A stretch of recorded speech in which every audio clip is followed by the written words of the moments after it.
Hello everyone, সবাই কেমন আছো?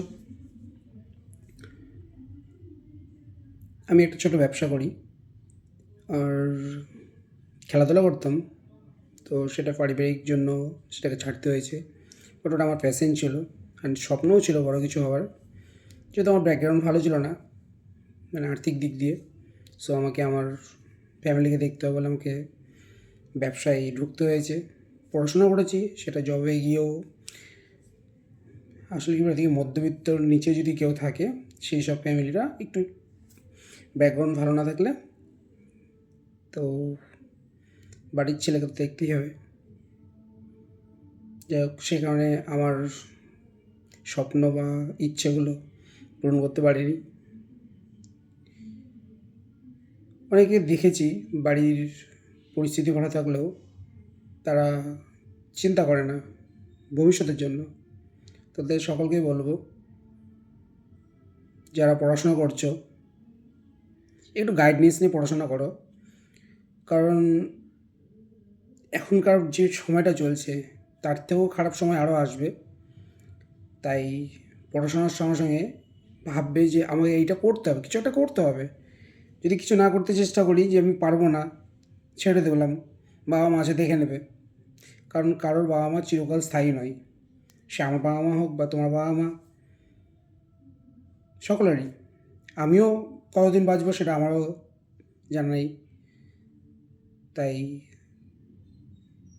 প্রথমত হচ্ছে নিজেকে দাঁড়ানোর জন্য, নিজের পায়ে দাঁড়ানোর জন্য কিছু স্যাক্রিফাইস করতে হবে। যেমন ফ্যামিলি, আমি কিছু করতে গেলে সেখানে আমাকে ফ্যামিলির চিন্তা না করে আগে নিজেকে দাঁড়াও। হয়তো তোমাকে 1 বছর কষ্ট করতে হবে, 2 বছর, বাট যখন তুমি দাঁড়িয়ে যাবে তখন তোমাকে আর ফ্যামিলির চিন্তা করতে হবে না। অলওয়েজ তুমি তখন নিজের ফ্যামিলির জন্য একটা ভালো বেস তৈরি করে নেবে। বাট 2 বছর তুমি অনেক কিছু হয়তো স্যাক্রিফাইস করবে, বাট তারপরে তুমি 4 গুণ ফিরে পাবে। আর তুমি যদি প্রথমেই ফ্যামিলির চিন্তা করে সেই জায়গাটা ছেড়ে দাও, তাহলে তুমি আর ফিউচারে সেই জায়গাটা চট করে পাবে না। কারণ এখনকার সময়টা হচ্ছে কম্পিটিশান মার্কেট। আজকে তুমি যেটা ছেড়ে দেবে তার থেকে বেটারের চিন্তা করবে, কিন্তু না, সেই বেটারটা তুমি আরও ভুল হবে। আগেকার যুগে হয়তো এটা সেটা ছিল যে আমি ছেড়ে দিলাম আর একটা বেটার পাবো।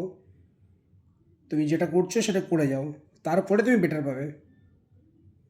তোমাকে একটা নিজের জায়গা তৈরি করতে হবে, তারপর তুমি সেই জায়গাটা পাবে বেটার। যে কোনো জিনিসই ভাবো, পড়াশোনার দিক দিয়েও তাই। তুমি যদি ক্লাস ওয়ানে না ঢোকো, না পড়ো, তুমি ক্লাস 10-এ উঠবে না। তাই ক্লাস 1 থেকে তোমাকে টেনে যাওয়ার জন্য পড়াশোনা করতে হবে।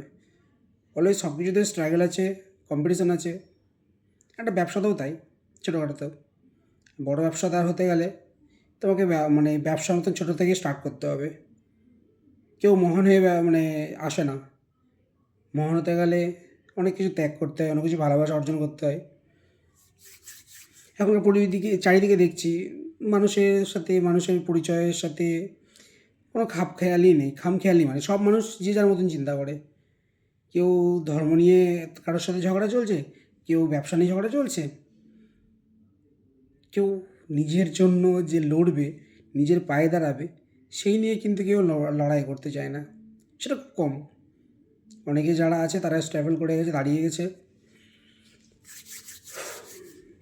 তো যাই হোক, অনেক অনেক কিছু বলার আছে, অনেক কিছু বলতে ইচ্ছা করে।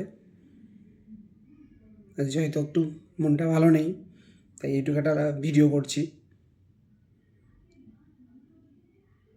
আমার একটা ইউটিউব চ্যানেল আছে, মাঝে মাঝে ইচ্ছা করে ভিডিও করতে, ছাড়ি আবার ছাড়ি না। ফেসবুকও তাই। আমি একটা ভালো প্রফেশনাল ক্রিকেটার ছিলাম, কিন্তু সেখান থেকে আমার ফ্যামিলির জন্য আমি পিছিয়ে গেছি।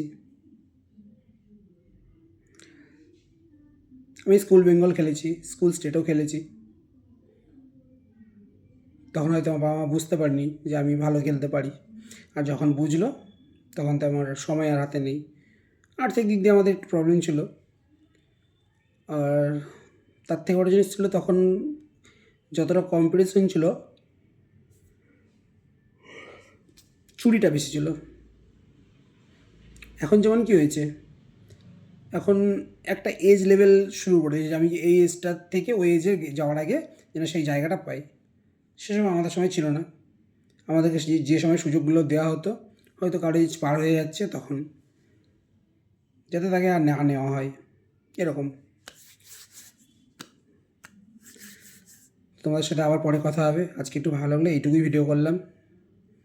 যখনই ফাঁকা পাবো, মাইন্ড ফ্রেশ থাকলে ভিডিও করবো। সকলকে গুড নাইট।